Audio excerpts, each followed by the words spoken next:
Koppel, host of the Time for Coffee podcast, where you get firsthand career advice into the jobs and industries that interest you the most. And before we start today's show, I have a quick favor to ask you. If you haven't already, I'd be incredibly grateful if you give us a rating and a review on iTunes. And if you're like me, you need to do it now because you'll forget later and because it's the best way to help others who may be in search of career advice to find this free resource. So press pause if you haven't done it and do it right now. I'll wait. Thanks so much and enjoy today's show. Hey there, Java Junkies. Welcome back to another episode of T4C. If you're interested in learning more about what it's like to actually work in marketing at a variety of levels and at a variety of companies in a variety of different industries, then this is the episode for you. Because my next guest was vice president of marketing at two different companies, and she worked at Google as well as Microsoft. She was also promoted, get this, 10 times in just 15 years, and now coaches other Fortune 500 leaders to make quantum leaps in their careers and earn high six figures. But before I introduce you to Maya Grossman, I want to make sure you've signed up for the Java Junkies Journal. That's T4C's newsletter that features career advice and insights into dozens of different jobs and industries from the professionals like Maya who are actually working in them. Just head over to the Time for Coffee website at time4coffee.org and the sign-up box is right there. Now, my Java lovers, please grab your mug and take a chug of your favorite caffeinated beverage because it's time for another caffeinated career conversation. And my guest is Maya Grossman, the founder of Maya Grossman Coaching and a self-described career success coach who now teaches other ambitious professionals how they can make quantum leaps in their careers and earn high six figures without working harder. Over the course of her career, Maya was promoted 10 times in 15 years and worked as the vice president of marketing at two different tech companies. She also worked at Microsoft and Google, where she helped to lead product marketing. She was named a top LinkedIn influencer in 2022, and she is the best-selling author of a terrific book that I have devoured, absolutely devoured. In fact, there's so many sections that are underlined and little marks, notes that I made to myself so that I can also share Maya's wisdom with the students that I coach. The book is entitled Invaluable: Master the 10 Skills You Need to Skyrocket Your Career. And skyrocket is exactly what Maya has done over the course of her professional life. Maya, welcome to Time for Coffee. Are you still caffeinated and ready to go? Yes, I am. Thank you so much for having me, Andrea. It is my pleasure. What do you guys drink in the Grossman household? What kind of coffee? Oh, well, definitely an espresso. We have a nice machine here at home. We are both coffee lovers.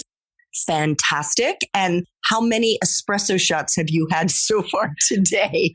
Just one today. It's still early for me. Okay, fabulous. Well, Maya, I want you to know, I want our listeners to know that I have so been looking forward to this conversation because I have become a huge fan of your daily posts on LinkedIn.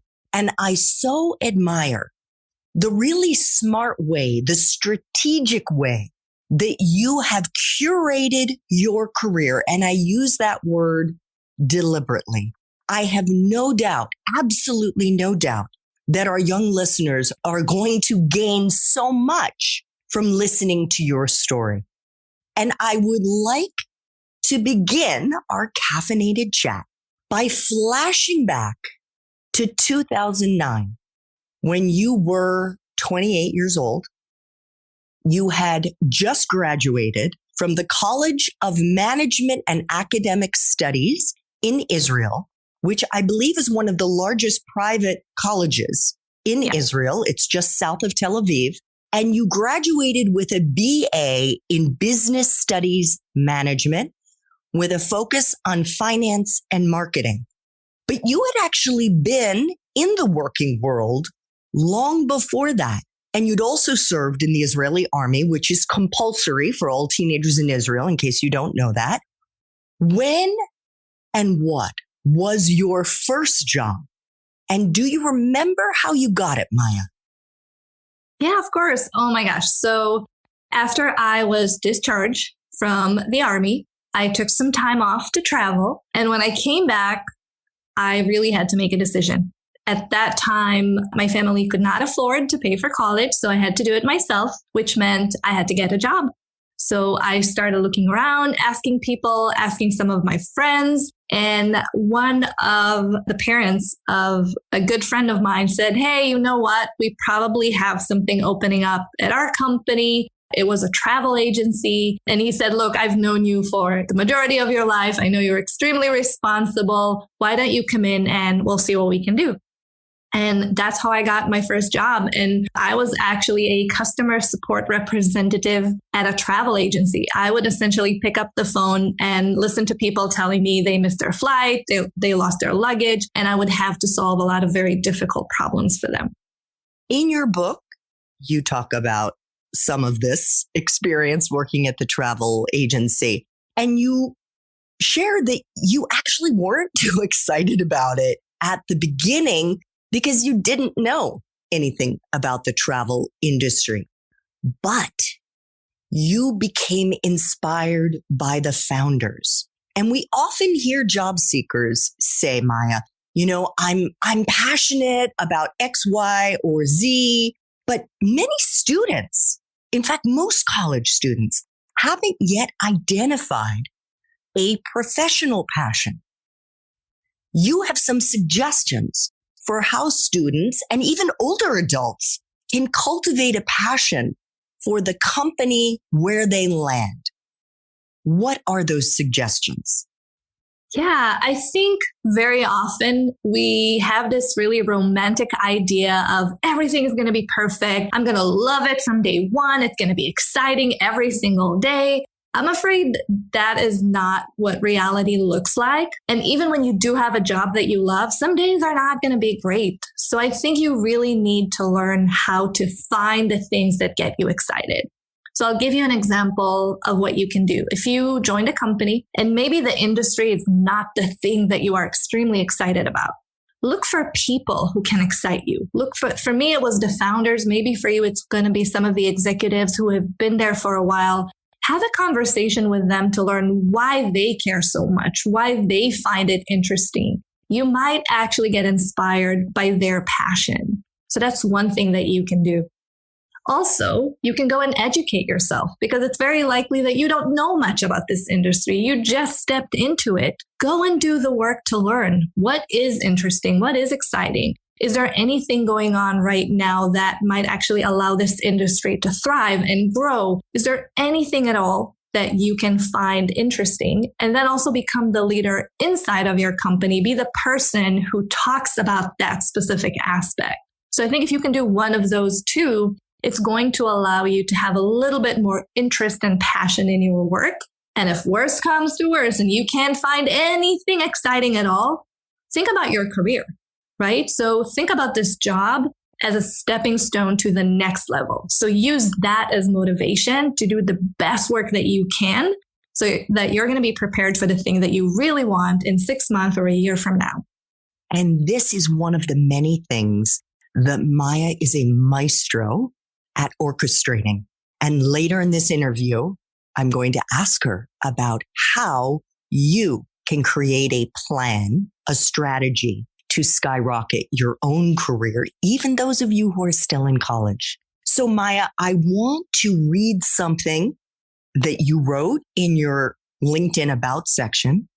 It took place in 2009, and you write, and this is how you began to skyrocket your professional success. You wrote, after 7 years of working for the same company, we know which company that was, and making little progress, I felt stuck and I couldn't take it anymore. So I decided to make a big pivot and restart my career.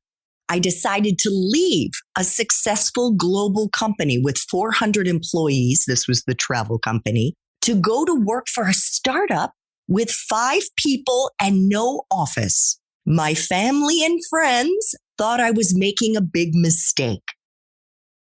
But it wasn't a mistake, was it, Maya? Nope.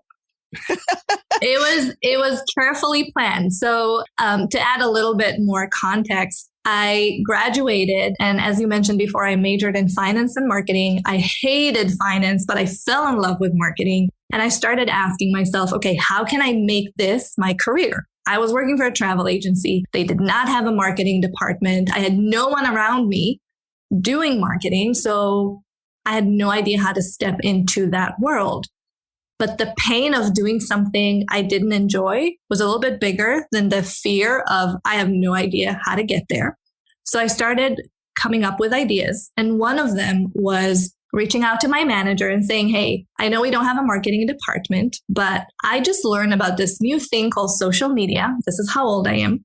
And I think it can actually help the company. I think I can bring more customers to the travel agency. I'm going to do it in my spare time. I want to open a Facebook page, a Twitter account. I'm going to create the content because I want the experience, but I also think it will help the company. And at that point, I have been there for about 6 years. So they really trusted me and they said, not a problem, go for it. Do whatever you need. So for 6 months, I built content for social media. I learned how to use all the different platforms and I gained real experience. And at that point, I was ready to actually apply for a marketing role. And that's how I made the pivot, moving from the travel industry into marketing by creating experience with my current role so that I can get the next one. And get this, Maya's next role was executive director of PR and communications at a company called Blonde 2.0. And Maya found that role on Twitter because she was following a few influencers on the platform, which is, again, some of the advice that she has for you to follow influencers in the industry that lights you up or that you're curious about. And one of the influencers Maya followed was the founder of a social media agency called Blonde 2.0. And you talk about landing this job in your book, Maya. And I would love for you to share what you did to prepare for this interview. Yeah, well, apart from spending 6 months doing hands-on work and creating my own experience, I also devoured everything that came out about social media. It was so new and so exciting. So I probably spent, 50, maybe 70 hours reading about marketing, about social media, and about the startup industry, because that was where I wanted to go. So when I went to that interview, first and foremost, they tweeted that they were hiring, and about 7 minutes later, I sent them my resume. I was that excited. And they did call me for an interview. And I remember sitting down at the office feeling so intimidated with all of those like super high-end marketing people. They were also experts at what they do. And it was just little me who only spent 6 months doing this kind of work. But I was so passionate about it and I was so knowledgeable. So when we had the conversation, I couldn't necessarily say, hey, here's an example of what I did, but I knew the right people in the industry. I knew all the new trends. I knew the names of all the tools. I knew how to use them. So when conversation happened, I had an answer for almost everything that I was asked, and I could come up with ideas on the spot. And I remember I got the job. I was extremely excited. There was one more part in the middle where they asked me to do real work. So I had to do like a case study. And I probably spent an entire weekend doing it, reworking it, making sure that it's good. And then I got the call that I got the job and I was extremely excited.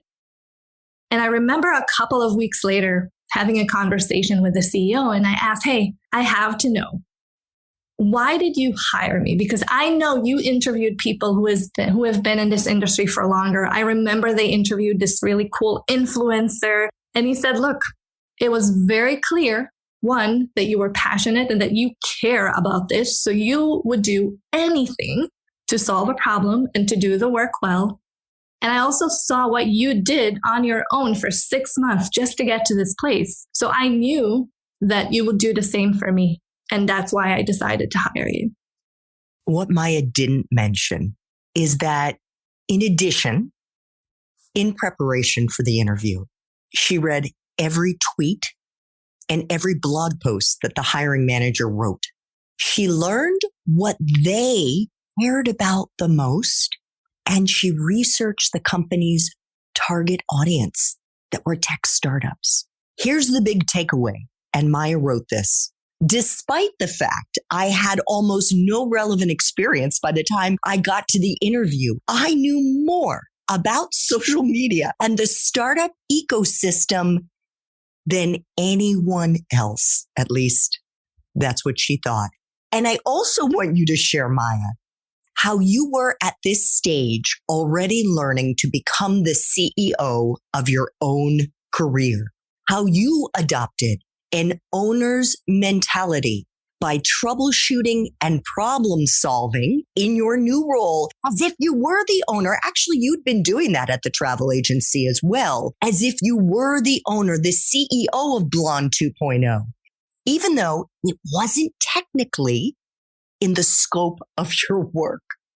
Yeah, of course. Oh my gosh. So I finally got the job. I was so excited. And I was one of 5 other account managers. So we each had a couple of clients that we managed. And the agency was growing really quickly. The CEO was spending all of their time bringing in more customers. And as a result, we weren't scaling fast enough, right? So things started to fall between the cracks. We didn't really have consistency. Some clients were complaining. And it really bugged me because I love this company. I worked so hard to get there. I wanted to make sure that I still had a job, and I wanted to make sure that I have opportunities to grow and support the company. So after a couple of weeks of going back and forth, like, this is not my job, I shouldn't really tell people what to do, I had a Jerry Maguire moment, and I decided to put together a plan. And when I say a plan, I just mean a Word document with like 5 bullet points. And I actually recently looked at it because I still have it, literally 5 bullet points, but I thought it was a major plan. And I basically wrote down all the things that I think we should do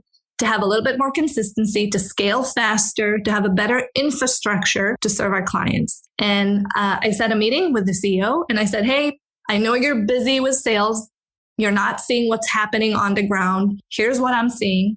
I think it's a problem. We need to fix it. And I will never forget, he looked at me with a smile. I just told him we have a massive problem. And he looked at me with a smile and he said, you know what? You're absolutely right. You are the new supervisor. Go fix it. And that's how I became a manager overnight. One day I was an employee like everyone else. The next day I had a team of 4 people reporting to me. Incredible. And this is a mindset that Maya has taken with her into every role she's had. So from Blonde 2.0, she moved to a company you may have heard of called SodaStream, where she worked for almost 2 years. And her new title, by the way, titles are all made up, but at SodaStream, was called Head of Digital Marketing. What were your responsibilities in that role, Maya?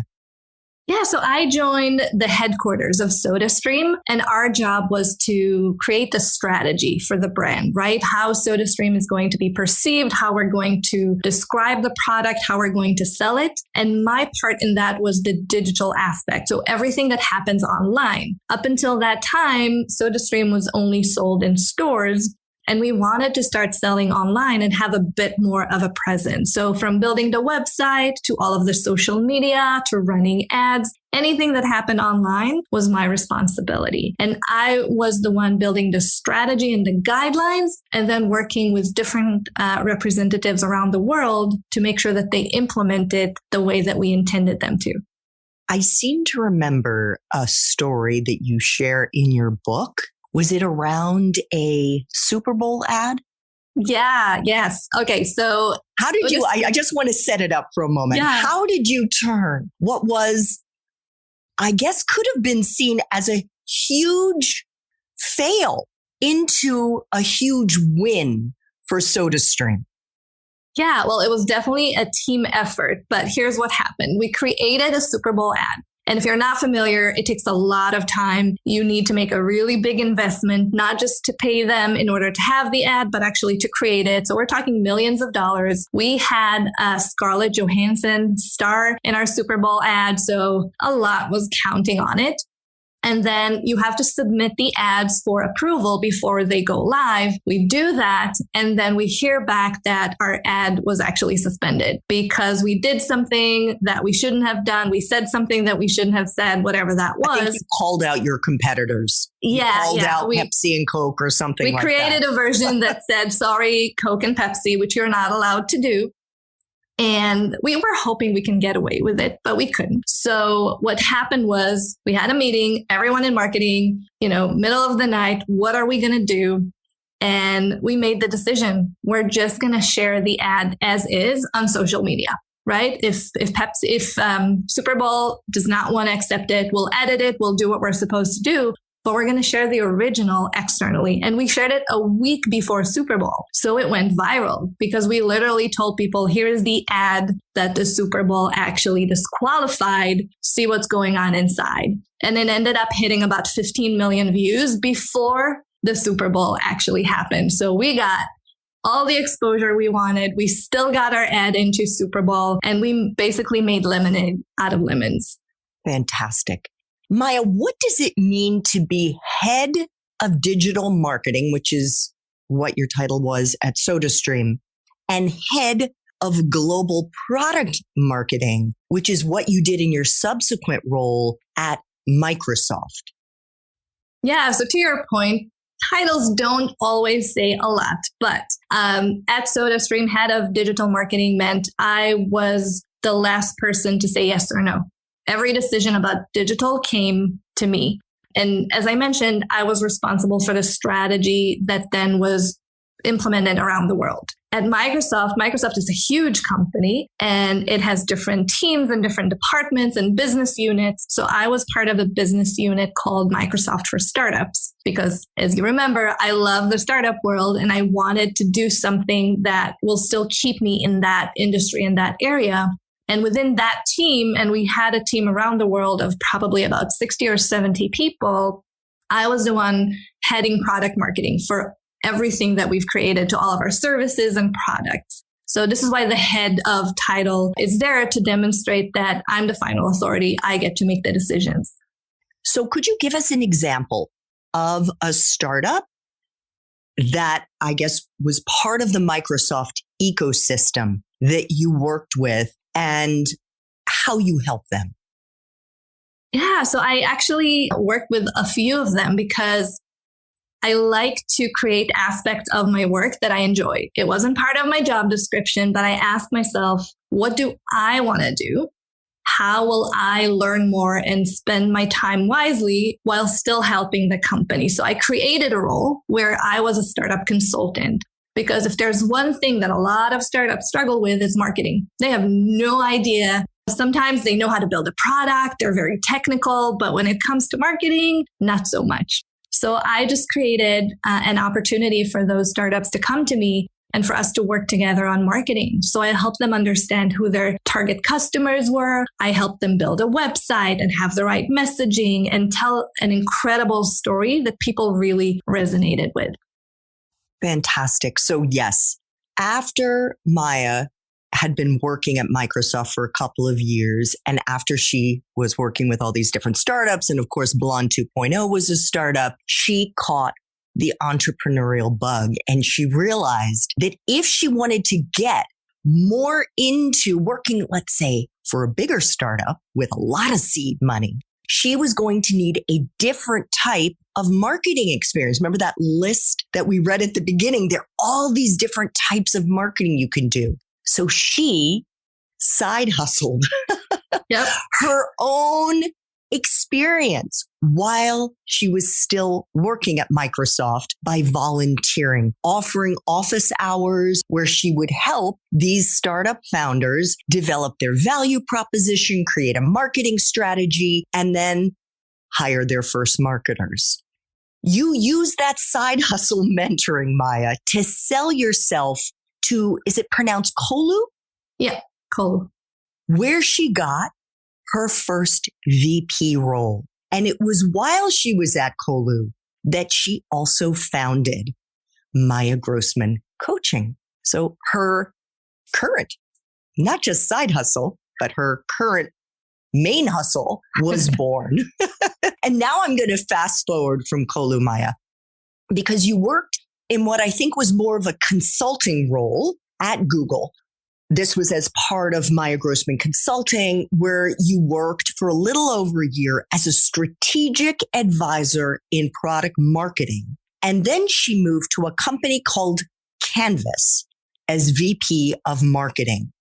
In our remaining time, Maya, I would love for us to dig into a few chapters in Invaluable, beginning with chapter 9.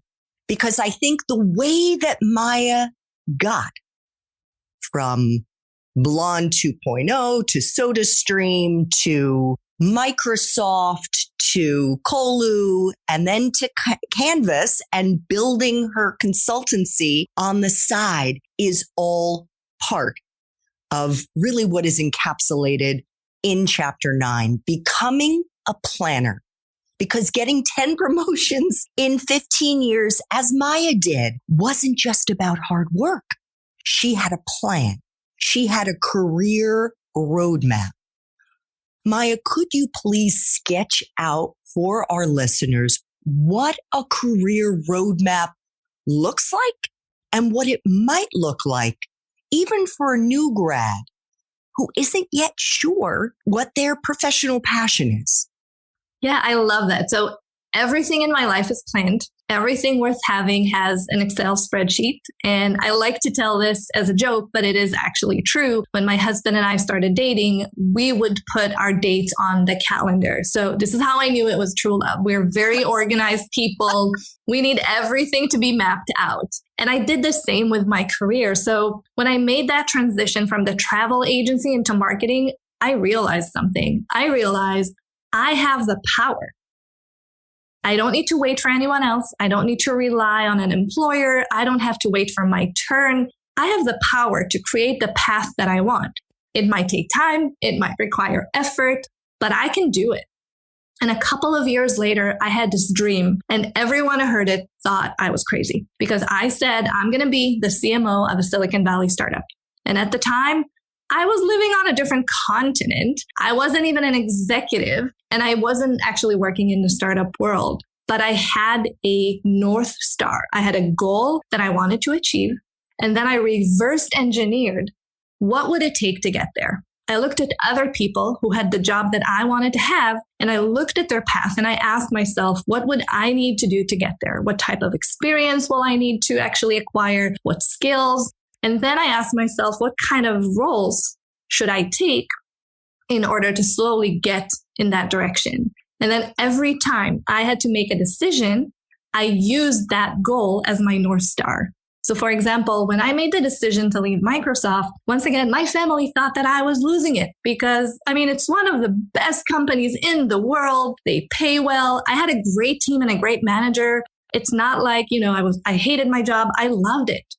However, I was starting to move up internally, but I realized that in order to get to the level of seniority that I was looking for, it might take 7, maybe 10 years to get there inside of Microsoft. And the chances of me going all the way to the top were slim, just because there are so many other people that are looking for that role. But I knew that if I moved to a smaller company, I would be able to move faster and actually get to my dream role within a year or two, not 7 or 10 years. And that's why I made the decision and the pivot. So when you have that North Star and you can reverse engineer what it takes, you basically have a step-by-step plan. You know what you need to do. You just need to make different choices to actually get there. I just want to highlight a very big difference between the way Maya has skillfully and methodically engineered, in her words, reverse engineered her career trajectory, and the way that I have. I liken myself, Maya, to a surfer who's out there catching the waves as they come. I've never had a plan. I thought I was going to be a journalist my entire life. I was a journalist for 20 years. And then in my early 40s, I was fired by CNN. And I decided because I had a small child, I didn't want to stay in journalism. And I used my transferable skills to move into public relations. I then moved into the nonprofit world. I then moved into advocacy within the nonprofit world. And then I quit everything to be a full-time mom. I never had a plan. If you had asked me 10 years ago, do you see yourself being a career coach for college students and an edtech entrepreneur? I would have said, what is an edtech entrepreneur? Maya is more like a technical rock climber who is looking methodically for those new finger holds as she moves her way to the summit. How, Maya, when a college student is at the bottom of that mountain and they don't know yet what the summit looks like, how can they start to create a career roadmap? How can they start to put things on that spreadsheet? Yeah, that's actually a question that I get a lot. And I'm going back to something we said before. It's not like you only have one passion and you need to discover it. It's actually the other way around. You fall into something and you develop the passion and the love. So I think if you can just look around and see what makes you feel curious. And one exercise I usually tell people to do is this: go online and search for marketing jobs and see what comes up and start reading the descriptions. Read about product marketing, read about demand gen, read about operations, anything you can find, and wait for something to get you excited. Wait for one job description to make you go, that might be cool.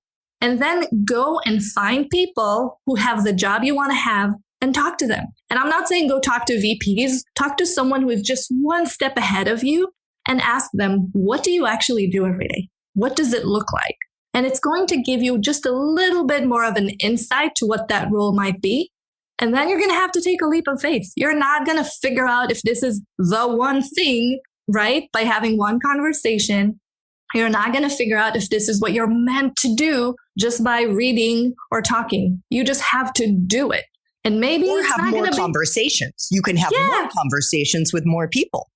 But even with 20 conversations, at the end of the day, your experience is going to be different than someone else's. So you just have to do it. The best way to learn is to actually do it. So I'm just saying, instead of randomly picking the first opportunity, do a little bit of investigation, right? Find something that gets you a little bit more excited and dive into that. And if that works, amazing. Start thinking about how to grow within that industry. If that's not your thing, not a problem. Do it all over again. Look for other roles that will get you excited. Talk to people who have the job you want to have and try something new.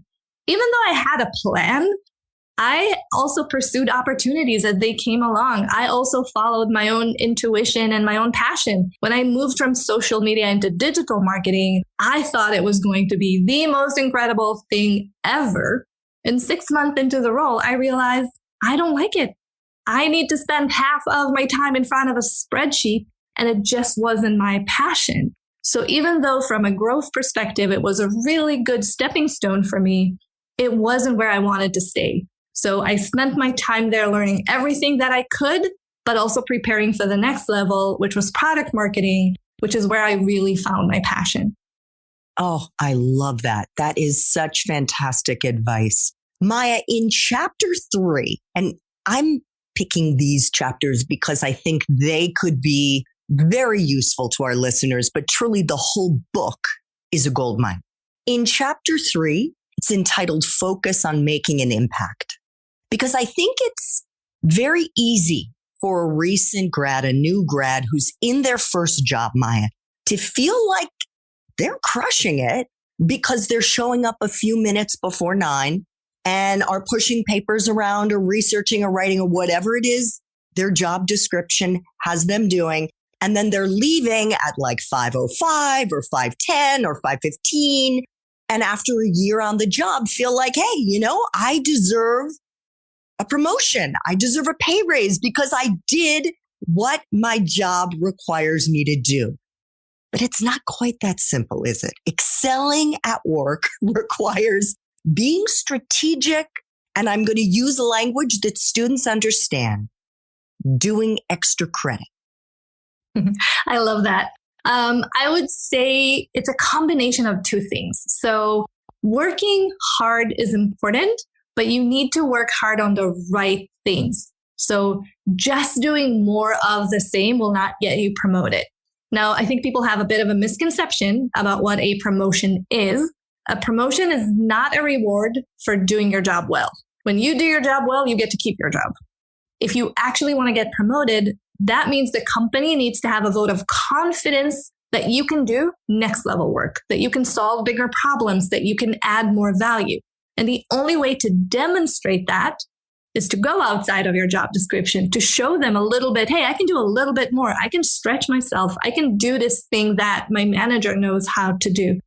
And I think when people just keep their head down and work really hard, they forget to demonstrate those little opportunities of, hey, I can actually do more. So I would say it's not just about the hours you put in, it's what you focus on. And the way to actually move up quickly and grow your career is to focus on outcomes and not outputs. Now, let me explain the difference.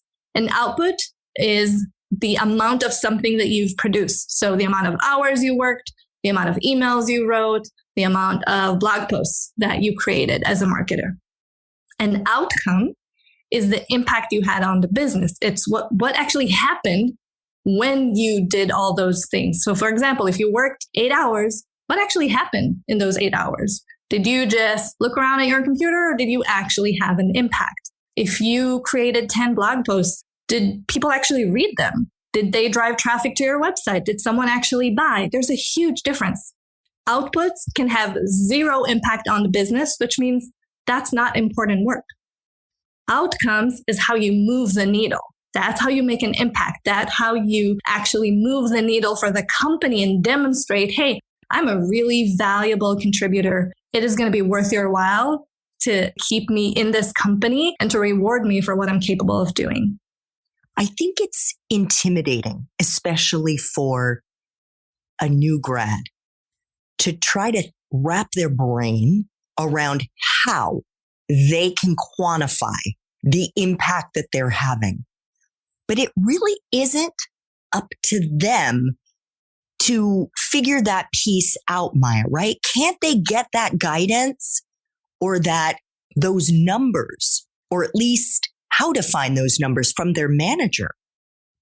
That would be ideal, but unfortunately, it doesn't happen very often. A lot of the people who level up into leadership don't really get the training that they should get. They don't know how to do some of these things themselves, which is why I wrote the book, right? I wanted to give people the tools to figure out how to do it on their own. But I want to give you and your listeners a really quick example that will explain how they can do it. It's not that complicated, and you don't need to create $1 million for the company. It's more about small wins.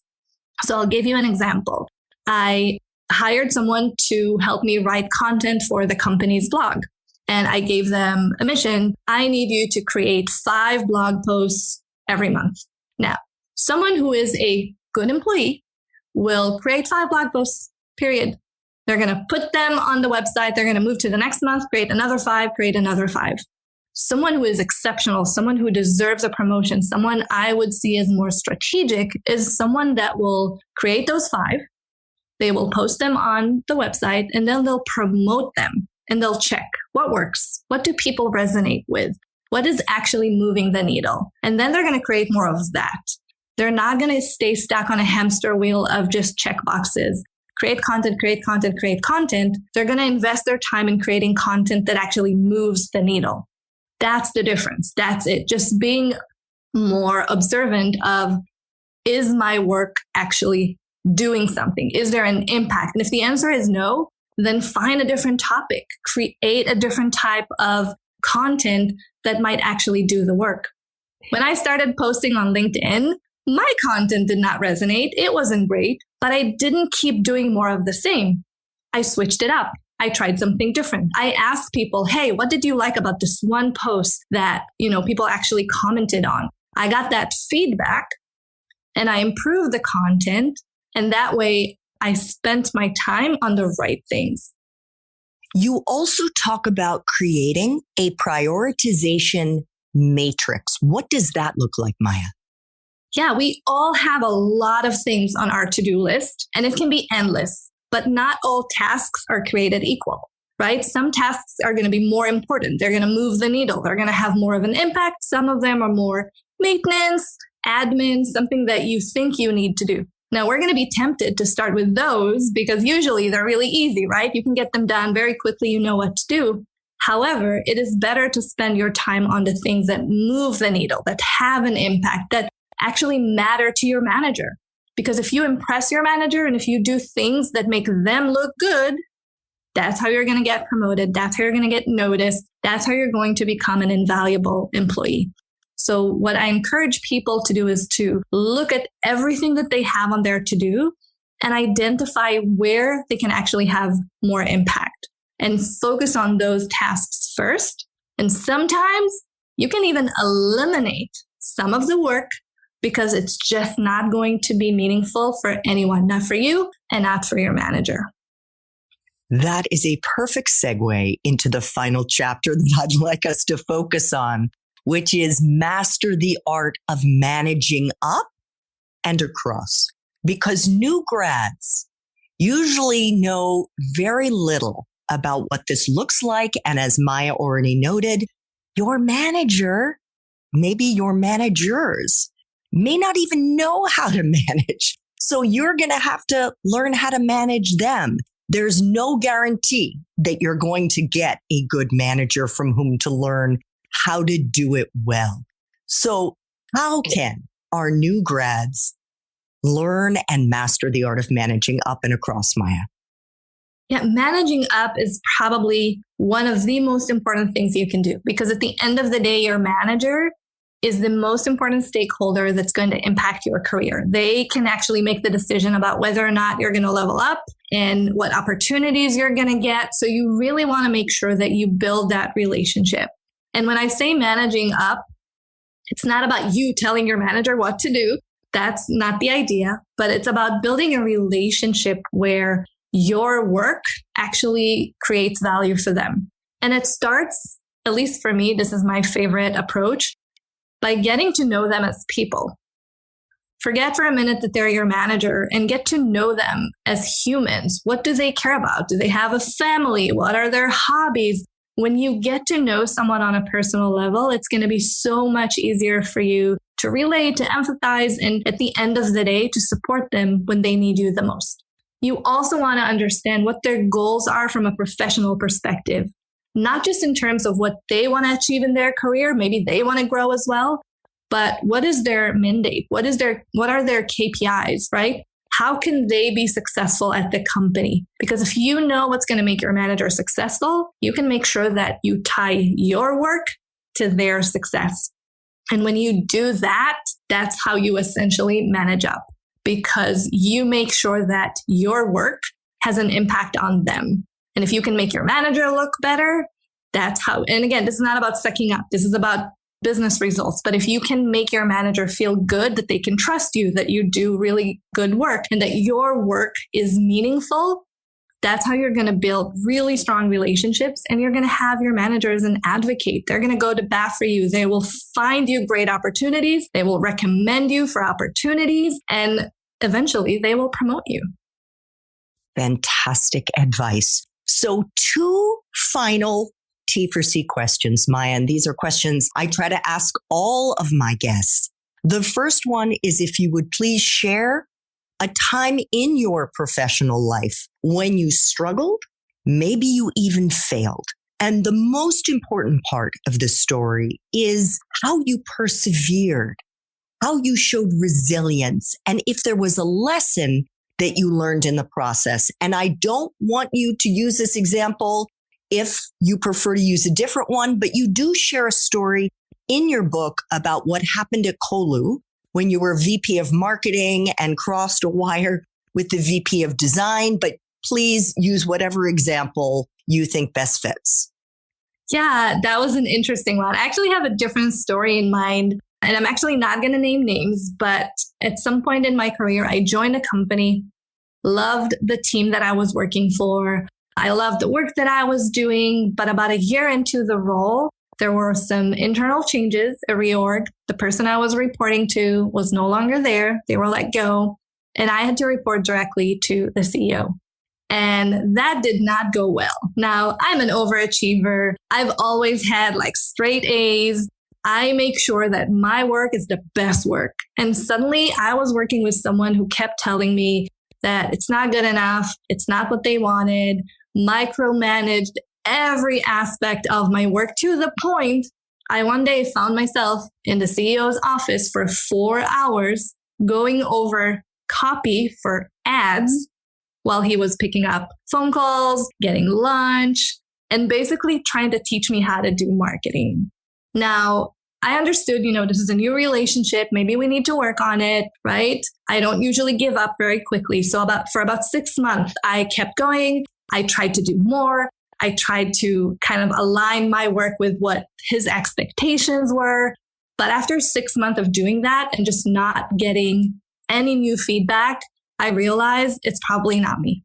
And this is not the right environment for me. And I'm not going to grow with this company. So even though I loved it, I made the decision that it was time for me to leave. And I started looking for a different role. And I got myself in a better place. But it was not an ideal experience to go to work every day and feel scared that I'm going to screw up again, that, I'm going to get that negative feedback again. And I was in constant fear that I'm not good enough. But that was just a reflection of what this person thought, not a real reflection of my work. But it took me a while to figure it out. And when I did, I made the decision to put myself first and my mental health first and find a different place for me. So what do you think the lesson is for our young listeners? Because I have to say, as you're talking, I'm having a little emotions are coming up because I also reported to somebody like that who this was, I think, my second job after having been a journalist. And this person would want to scrutinize the email pitches that I was sending to other journalists. It was like, are you kidding me? I've been a journalist for 20 years. I know exactly how to write pitches.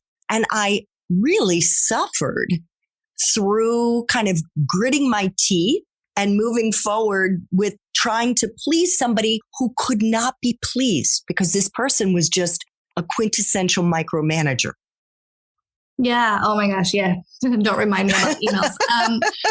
So I'll tell you this. I've had experiences with micromanagers before, but they did not end the same way. So I think it's important to understand where it's coming from. Okay. Some people will not change and some people are just insecure. I've had a manager who found it very hard to let go because she didn't believe anyone would do the work the way that she did. So with her, it wasn't about getting myself out of that environment. It was about working in a way that gave her more confidence and trust in my abilities. So I over communicated. I brainstormed everything with her. I kind of slowly built that trust. And a couple of months later, I was able to just do my work and we had a much better relationship. So sometimes it is possible to kind of fix that situation when someone is open to having those conversations. This is why I didn't quit immediately. I gave it the 6 months. I wanted to see if I can change the situation. But when I realized I couldn't, when I realized, by the way, it wasn't just me, other people were going through the same thing, I just knew that I'm not going to solve this problem. This is not something that I can personally fix. And it's my responsibility to get myself out of a bad situation. And I didn't quit overnight. I still had to pay rent. So it took a couple of months for me to find my next role, but I had to do it for my own peace of mind. Yes. I think that's such a great takeaway. Look for another job after you've given it that extra something to see if maybe it can be fixed. And if not, get out of the toxic work environment because your mental health and honestly, your future professional success depends on that. final question, Maya. If you could go back to college, go back to the College of Management and Academic Studies and do it all over again, but based on the wisdom you have now, what advice would you give yourself? Oh my gosh. My experience was a little bit different than other people's because I worked full-time while doing my bachelor's and my MBA. But for anyone who is just getting started with school, I will say hands-on experience is the most important thing that you can do, whether it's volunteering, whether it's creating your own projects. Find opportunities to do the work. Learning is great, but it will only get you so far. If I was starting all over again, that is what I would do. I would probably go and look for startups, early stage startups, and I would pitch myself as an intern and do free work for as long as it takes while I'm still in school to get hands-on experience. Because what will happen is when you have that and then you start looking for your first job, a lot of doors are going to open for you because you'll know the language and the jargon, and you'll be so much more engaged with everything that's going on in the industry that people will immediately notice that you're kind of one step ahead of someone who just graduated. Oh, what incredible advice. Maya is the author of Invaluable: Master the 10 Skills You Need to Skyrocket Your Career. Make sure to give Maya a follow on LinkedIn. Maya, I want to thank you so much for making time for coffee today with me and the T4C community. This was fantastic. Thank you for having me. Thanks so much for listening to this latest episode of T4C. And if you're interested in learning more about my coaching services for confused college students and recent grads, feel free to check out the Time for Coffee website under the coaching tab at time4coffee.org or text me at 202-236-5712. That's 202-236-5712.